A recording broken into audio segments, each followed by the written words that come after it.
你還記得 CS 賽場上最著名的作弊事件嗎 ？World EXE Forsaken 這個事件就在2018年極限之地發生的。而今年底的12月17到22號，我們有幸以香港 Tomorrowland 的媒體名義參與了2025年上海極限之地。這期間做的專訪內容都可以在 Tomorrowland 的專欄中看到，我會把鏈接放在底下，有一些專訪大家可以去看看哦。這支影片我不會以 Vlog 的形式剪輯，而是將這6天中的體驗與感受做統整與各位分享。在影片開始前，先看看小廣告吧。哪裡來的聲音啊？到底是什麼？這是什麼啊？是 Skins Monkey 的聖誕活動。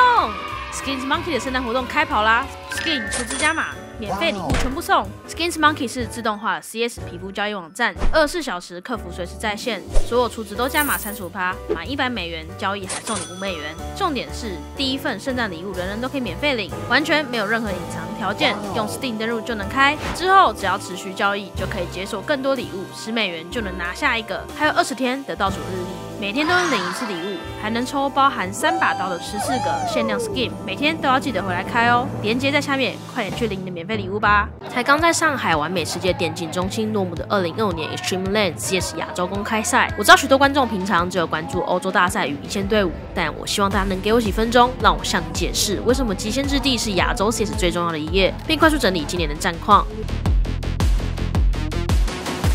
極限之地，也就是 Extreme Land， 從2016年開始就一直試圖填補由歐美主導的生態空白，扮演着亞洲 Major 的角色。亞洲是一個極度碎片化的區域，不管是語言、文化、網絡都有隔閡，這裡需要一個平台，能包容像中國、韓國這樣的電競強國，也要照顧越南、菲律賓等新興市場。所以極限之地不完全依照排名直邀，而是讓來自中國、蒙古、中東到大洋中的12支戰隊，通過殘酷預選殺出重圍。對於許多沒有資源的亞洲隊伍來說，這也是他們被國際看到的機會。而今天的劇本如果寫成電影，你可能會覺得太誇張。冠軍是來自蒙古的 Chingy Warriors， 他們最終帶走7萬美金。但你知道嗎？他們原本根本就不在參賽名單上，是因為另一支蒙古隊伍 The Huns， 也是今年有入圍 Major 的隊伍，臨時退賽，他們才作為替補臨危受命飛往上海。原本沒人看好這支替補，結果他們一路殺進總決賽，面對擁有前 Fox 槍男 Bolos 的中東豪門集結號，決賽非常精彩。在以圖2 Inferno 被逼入絕境後，Chingy Warriors 展現驚人的韌性，突入加時，最終在決勝圖 Ancient 以2比1逆轉奪冠。其中16歲新星 T-Clock 的表現讓我們非常印象深刻，我們認為他是蒙古下一位重要的戰力新星。CW 奪冠傳遞了一個訊號，亞洲 CS 的權力中心正在轉移，蒙古的槍法與自信已經領先了其他區域一個身位，而亞軍集結號正證明中東勢力正在將歐洲體系帶入亞洲。反觀的地主中國隊，老牌豪門 RA 和 Division 止步於8強，顯示出青黃不接的尷尬局面。除了強權，我們也關注了其他努力中的賽區。我們專訪了越南 VTM 的Hozumi， 他提到越南現在資本進場，隊伍也變多了。現在雖然正處於發育期，但缺乏國際賽經驗是最大的硬傷。不過他們選人首重，團隊精神與為國爭光的心。還有日本的 Reference 指揮 Furch 與賽事主辦方 Hibichi， 他們坦言日本面臨資深選手轉往瓦羅蘭的斷層，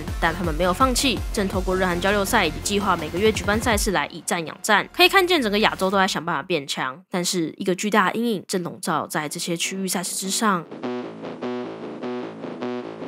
今年極限之地受到2025年 CS 圈最大的變革 ，Fisher 的 VRS 制度巨大衝擊。VRS 的邏輯聽起來很美好，打破 ESL 和在這樣的大型賽事壟斷。只要你贏得獎金多，擊敗對手強，積分就會變高。這對像 The Mongols 這樣的頂級隊伍是好事，所以他們今年透過非常多的賽事而爭取到了第1名的席位過。但對於中下游或是致力於區域發展的賽事方來說，卻是個災難。VRS 有個致命邏輯，你必須擊敗有積分的強隊才能拿到有意義的分數，這造成了亞洲隊伍的死亡循環，因為遇不到歐洲強隊，所以拿不到積分，沒積分就進不了大賽，進不了大賽再拿不到積分，所以這個循環讓極限之地也陷入兩難。今年明明給出了15萬美金的高額獎金，但因為堅持邀請亞洲隊伍而非歐洲強權，導致賽事的對手強度被判定不足，結果就是錢花到位了，規格也做到了，但在 VRS 系統中，這場比賽的積分價值幾乎為0。根據周圍內部人員的說法，這就是他們今年最大的失望。或許明年極限之地可能會被迫改變，還是得直邀世界排名前20的亞洲強隊，這或許是不得不做的妥協。就讓我們來看看明年的發展吧。講完殘酷的國際現實，回頭來看看台灣、越南、日本、蒙古都在想辦法增加線下賽經驗。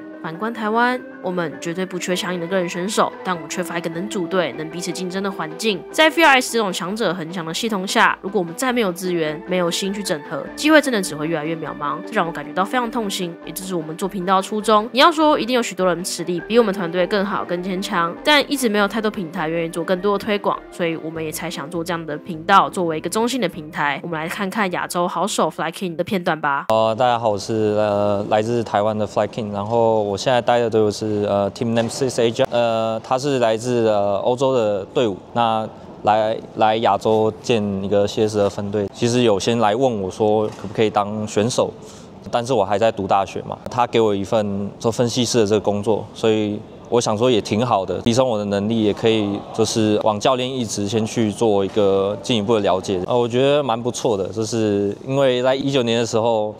其實那時候也算是一個比較蠻失望的一個那個記憶點，對，因為那時候就是3-1嘛，對 Enzo， 所以沒打進去，覺得蠻可惜的。那這次能來到這邊，我覺得算是開眼界啦。這邊的主辦啊，各種餐食方面、住宿都很照顧我們，希望可以再辦下一個10年。对，你的課業跟這個分析的生活，你還有時間維持你的身手嗎？當然，就是在做分析的期間，其實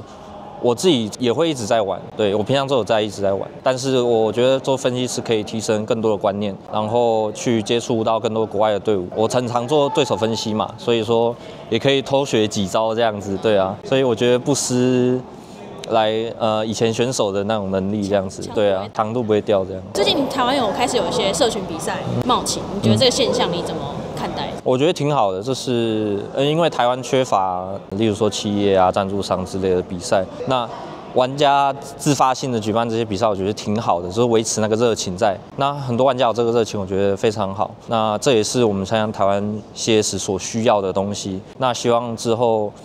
如果有更多比賽出現，更多的台灣隊伍出現，我想我應該也會回去繼續在台灣生根。怎麼樣的幫助可以讓我們的出現一支有競爭力的隊？我覺得跟國外切磋還是比較重要的。例如說台港澳嘛，就是 EZK 這些聯賽的部分，其實能夠持續辦的話，我覺得最好。那就是提升我們整體台港澳的競爭能力。因為台灣玩家其實多半都比較有點封閉，我覺得就是一些觀念的落差比較大，就跟一些前輩選手們。对，然後新的玩家進來，可能沒辦法做更多的交流接觸，這樣子，更多的交流賽啊，或者是台灣其實應該要有一些企業去資助我們，就是去把這個環境 build 起來。謝謝。這次來到上海6天，我也在思考頻道的未來。我們不能只做硬核教學，因為或許比較沒有人要看，所以我們會想要加入一些娛樂啊、情報，讓頻道更有趣。這並不代表我們放棄做教學，相反的，我想要利用慢慢累積起來的流量，去把好的觀念傳達到社群中。所以我不斷的強調，希望大家可以善待這個圈子，不要動不動就吵架、吃瓜、搞小圈圈。你看別的國家，是因為他們除了環境資源之外，也有很強的凝聚力。10年磨一劍，只要持續投入，我相信我們能改變點什麼。這上半段內容我知道比較沉悶沉重，所以接下来就講一點內容比較隨意繁雜的吧。在18號那天，周瑜同仁安排了一些媒體人員坐巴士前去蘇州參觀了 BenQ 總部以及運動科學部門。整個 BenQ 的園區非常的巨大，甚至還有明基的醫院，外設廠商做到可以蓋個很大醫院。而且整個 BenQ 總部大到，如果把燈關掉的話，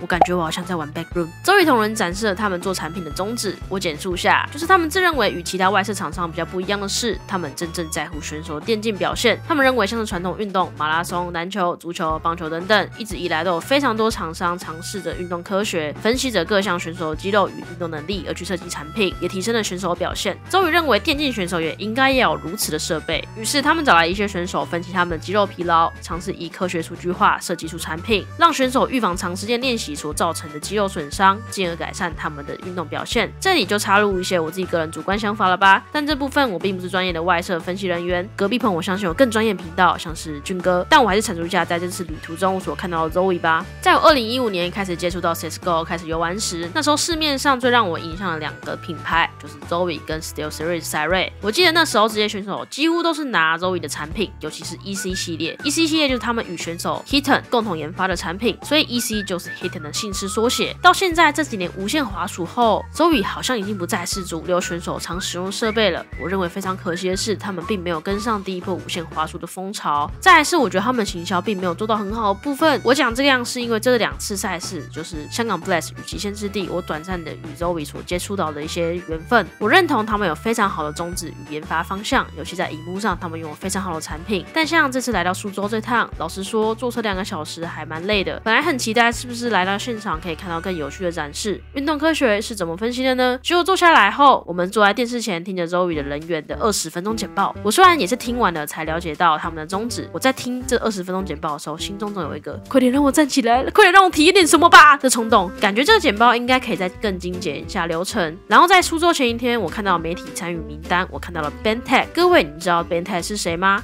是過去台陸的印尼槍男選手，在賽場上就打出了非常多精彩的表現。本來都想說來到這個運動科學實驗室了，是不是可以看到 Zoe 人員，可能讓我們去體驗一下、分析一下，也可以讓像 BenTech 這樣的選手玩一些有趣的儀器測試體驗。結果 Zoe 本部本來就找來內定的人放上了測試儀器，簡報完之後就稍微展示與講解他們是如何讓選手測試的。後面時間就讓大家在那邊摸摸滑鼠、逛一逛，然後再坐2個小時的車回家。本來就知道我要去體驗的朋友就問我說：“這個蘇州這個 Zoe 的運動科學分析好玩嗎？”但說真的，這個整個體驗我得老實說，因為坐車太久的疲勞，再加上整個到總部的體驗，我老實說不能稱上感覺到好玩，只能說是個特別體驗。我也只是打打嘴炮，覺得說可能還是有方式可以讓整個體驗更有趣一些。只能說我認為 Zoe 已經很有心的安排了，但是總是在行銷這部分，我總感覺就是差了這麼一點點。我認為非常可惜的是 ，Zoe 有一個很好的產線與研發宗旨，我非常認同，也深受感動。行銷手法與給大眾整體的觀感也是真的非常重要的。我也在這趟中了解到，其實 Zoe 中國總部中真的有非常多真心喜歡 CS 遊戲的玩家，也就是說 Zoe 內部員工中不乏有一堆魔王 S 級的同仁在裡面工作，所以他們是真的了解到 CS 社群是需要什麼樣的東西的。這也是我相信為什麼中國 Zoe 的產量能那麼這麼好的原因。但總體來說，我還是希望 Zoe 未來可以再將他們美好理念讓更多人發現與理解，所以行銷手法部分要再加油一些啊！大實話，我覺得我還是得講出來。不過我的確這次參與完極限之地後，對 Zoe 的好感是大大加分的，加油啦 Zoe！ 好，不要因為我講這些，明年不邀我去了吧？不會吧？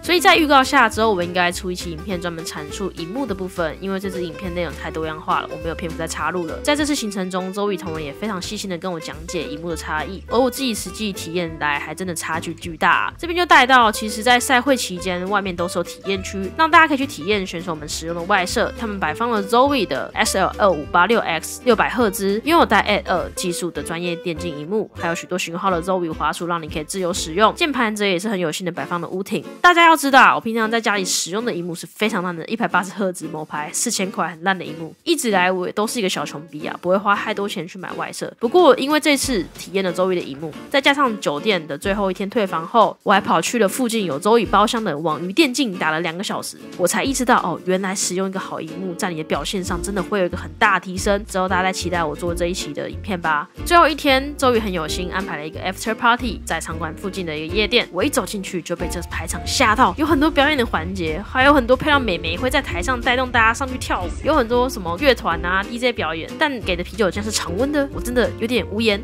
啤酒不是要很冰很冰的喝嗎？不過大家整體還是玩得很開心。再次感謝 Zoe 爸爸的細心安排，感謝康康請我們喝了霸王茶姬，不錯，好喝，有逼格啊。這6天遇到了許多在 CS 圈中持續打拼的亞洲從業人員，也觀賞了與一般看到的一線競爭場上不太一樣強度的賽事。總體來說，的確在小組賽中可以看到各賽區間的實力差距是比較大的，一路要看到4強，還有冠軍賽才可以看到一些比較伯仲之間的實力。因為賽場中間我們也要制作訪談，所以有時候沒辦法太認真的觀賽。所以我很粗淺的總結是，我認為1、2線強度差異應該就是戰術執行的磨合度，還有決策的速度。至於1、2線選手之間的 mechanic， 也就是說槍法上的硬實力，我覺得2線隊伍的上限有時候是可以達到1線選手能做到的，當然就是穩定的問題嘛。但更多的差別，我真的覺得就是在戰術執行度上，決策與小細節處理，在2、3線隊伍中會比較常出現失誤。至於有些比較沒有環境去發展賽區，有些選手的個人槍法穩定度上的確就有一些落差。但我相信這也跟各賽區隊伍的參賽經歷有關。像是越南隊伍，他們選手提到了他們國際賽經驗真的太少了，上場打起來會緊張。2025年即將結束了，頻道做到現在第7個月了，在我們回到台北那天，頻道也破5000訂閱了。前3個月的確我們就是在玩票性質，沒想到越做越起勁，做到現在，